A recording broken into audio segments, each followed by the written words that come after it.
Sa handom kag tinutuyo ni Mayor Dap Anthony Vidora sa Gareliquias, kakon sa diin mapalabutan sang serbisyo ang tagsa kay Nubanon.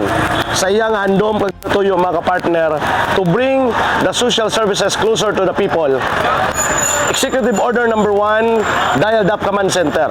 Botsilon mga kapartner, amo ini ang dalunggan nga kung sa diin pwede nimo kadtuan dalangpan nimo kung ikaw magapangayo sa bulig mga kapartner. So tawag ka lang 24/7 sa hotline number sa Dial Dap Command Center para makapangayo ka sa bulig direkta mismo sa opisina ni Mayor Dap Anthony Vidora sa Gareliquias. Executive Order number 2, ang Social Services Unit. Kung sa diin pwede ka makapangayo bulig, bulig financial, boreal, hospitalization mga kapartner, pwede nimo papangayuan bulig sa idalom sa opisina ni Mayor Dap Anthony Vidora sa Gareliquias. Mga kapartner, ari kita diri subong sa isa sa mga hospital nga pirmi ginakadtuan sang tagsa ka pamuluyo, especially sa mga tagainubaan para magpangayo sa bulig. And you know what mga kapartner, for almost 1 year, ang help desk gin-create ni Mayor Dap diri mismo sa siyudad sa Bacolod para sa imo ini mga partner, para ini sa imo mapalangga, para ikaw mabuligan kung ikaw nagakinanglanon sa bulig, especially bulig financial assistance diri kung imo himata malabot diri sa ospital diri mismo sa siyudad sa Bacolod.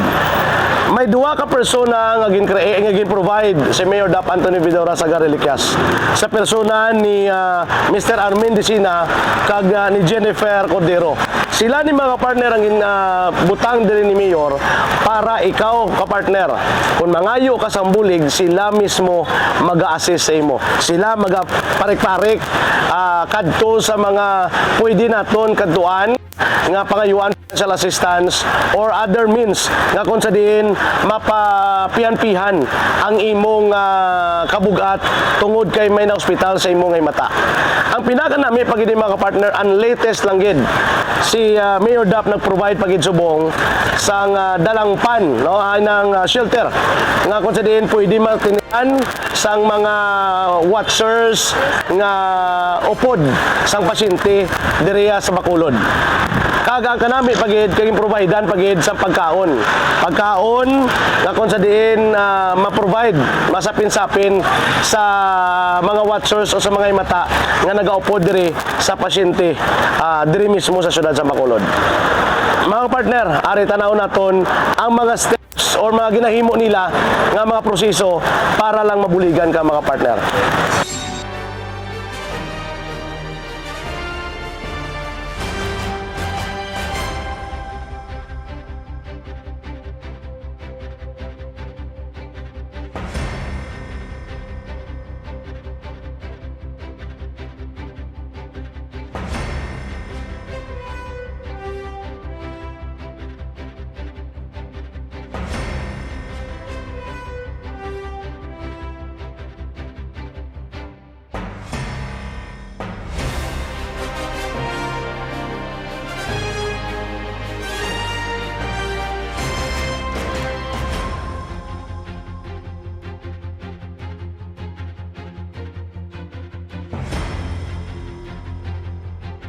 Tanan nga taga Hinubaan, akong mga kasimanwa. Ari ko subong hambal about sa nga aton nga medical assistance ang tanan nga tao sa Banwa Hinubaan. About sa medical assistance diri sa Corazon Locsin, ginatingwaan gini namon kag sa aton nga programa sa aton binalangga nga mabuot nga Mayor Anthony Dap Reliquias nga ini mapatigayon gid sang mayo kag ma-assist namon ang mga tawo nga nagakadto diri nga hindi mabudlayan sa pag-process ang ilang billing, ilang pasyente diri sa Corazon. Amon ginasaligan gid ninyo nga himuon namon ang tanan pamagi man sa amon mayor nga sa ilang mga financial nga assistance nga sila wala sang bayaran nga billing diri sa Corazon. Kasi manuwa ko nga hinabanon, ako gali si Jennifer Cordero, ang taho nga ginassign diri sang aton nga pinalangga nga mayor, Duff Anthony Reliquias, para mag-assist bulig sa mga pasyente naghalin sa hinubaan pakadto diri sa Provincial Hospital. Ini nga mga pasyente amon gina-assist halin sa admission nila. Para admission kinanglan namon mag-inquire sila sa amon or mag-contact sila sa amon para sila amon ma-assist personally. Basta magdala lang sila sa ilang mga documents ang inigin na pangita, mga ano lang man ini mga basic documents na kwaon dito sa aton banwa, no, para sinisang barangay indigency, valid ID nila, PhilHealth kung may ara, doon mo lang man na. Basta, ang importante, ma-coordinate lang sila dito sa ato, no, sa Social Services Unit natin sa Banwa or sa Dial Duff dito sa Banwa. Inya sila nga mga pasyente, wala natin yung ginapabayan, no? Halin sa pag-process ng ilang bill, pag-update sa ilang mga PhilHealth, kung kinanglan i-update, apan sang billing, kami nagabuligid process sa ila para sila makagawa nga zero bill, nga wala gid ipagawa nga kwarta sa ila bulsa. Kung na-admit na ang ila pasyente, si Mayor Duff Reliquias naga-provide din sa ila sang temporary shelter through Balay Dalangpan or sa Balay ni San Jose. Ang ila himuon lang makipag-coordinate lang gid sa amo, no, para kami mismo ang magkuha sang ila referral dira sa May Malasakit Center, diri lang man sa aton nga diri lang man sa Provincial Hospital Makit-an. Pag kunari na sila diri sa shelter, kami nagapangayo man sang masing gamay lang nga bulig sa aton nga mayor para maidiyahan ini sila para sa ila nga mga kinahanglan labi na gid sa pagkaon nila para maskin paano makapiyan-piyan sa burden sang pamilya. Kag kung maka-discharge na sila, still nagapangayo man gyapon kita bulig kay mayor para ma-providean sila sang service nga ambulance paapas ni sa ila pabalik sa hinubaan. Ini isa mga handom kag tinutuyo sa aton nga mayor nga mabuligan kita para mahagan-hagan ang kabudlayan nga naagyan sang tagsa-tagsa ka mga hinubanon. Sa tanan nga taga hinubanon, kung kamo man nagakinahanglan sang bulig namon, hindi din magduwa-duwa, mag-coordinate sa amon, pinaagi didto sa aton Dial Duff Command Center or sa Social Services Unit sang Banwa or kay mayor mismo directly. Para kung ari kamo diri sa Bacolod, maalalayan kamo namon.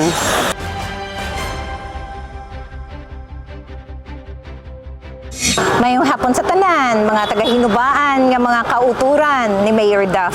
Ako gali si Annalisa Changa nga gina-assign ni Mayor Duff diri sa District Hospital sang Kabangkalan. Kag ginapahibalo ko sa tanan nga mga taga-hinubaan nga hindi kamo dapat mahadlok para magpa-confine diri sa hospital sang District Hospital sang Kabangkalan. Kag ang programa ni Mayor open gid sa gihapon para buligan kamo para ma-avail nyo ang NBB or ang ginasiling naton nga no balance billing. So hindi kamo dapat mahadlok kag matahap nga magkadto sa District Hospital sang Kabangkalan. Kay ari ako diri bilang coordinator ni Mayor Duff nga magabulig sa inyo, serbisyohan kamo para ma-avail ina siya nga programa sang hospital. So far, ang nabuligan na ni Mayor Duff diri sa District Hospital sang Kabangkalan since September until January is more than 30 heads sang patients. So tanana sila na zero bill tagid. Yes, kag ginapalinton ko pagid gali sa tanan nga dapat maghapit gid kita sa Dial Duff tang social service section. Kay nga tagaan kamo sang kahibalo kung paano naton mai-transfer ang aton nga patients from hinubaan going to District Hospital.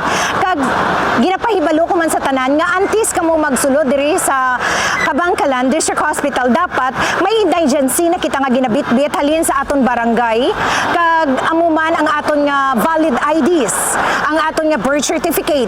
Kay amo gid lang ina ang aton nga kinahanglanon para nga ma-avail naton ang no balance billing sang hospital.